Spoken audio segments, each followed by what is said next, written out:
अनंत टीदे refresh हमी।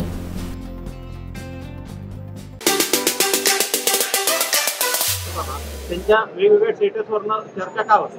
होऊ दे ना, काय फरक पडतो तुम्हाला? नाही तर बातमी कुठे मिळणार आहे? पण त्यांची खरोखरच नाराजी आहे का? पहिली गोष्ट अशी आहे, त्यांनी जर स्टेटस बदललं नाही तर तुम्हाला बातमीच मिळणार नाही ना। पण अचानक तुम्हाला बातमी देण्यासाठी ते स्टेटस बदलतात। अचानक आता तुम्ही स्टेटस बदलल्यामुळे परत बातमी करू नका, विषय संपला, ते स्टेटस बदलणार नाही। पण त्यांनी स्टेटस बदलल्यानंतर रवींद्र चव्हाणांचं अचानक नाव या लोकसभा उमेदवारीसाठी कसं? त्याच्यामध्ये तुम्हाला मला अडचण असण्याचं काय कारण आहे?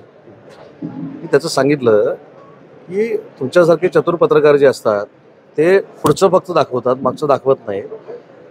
त्यांनी पहिली जी बातमी सांगितली, आता आपण दाखवूया का? यूट्यूब चॅनल ऑन करू। आता कसं आहे की आपण वाद लावण्यासाठी पत्रकार परिषद नको करूया, आपण एक प्रामाणिकपणानं पत्रकार परिषद केली पाहिजे।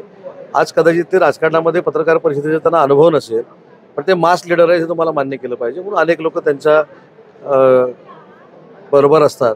म्हणून मला असं वाटतं की त्यांचा स्टेटस जर त्यांनी बदललं नाही तुम्हाला बातमी मिळणार नाही ना, म्हणून कदाचित ते बदलत असतील।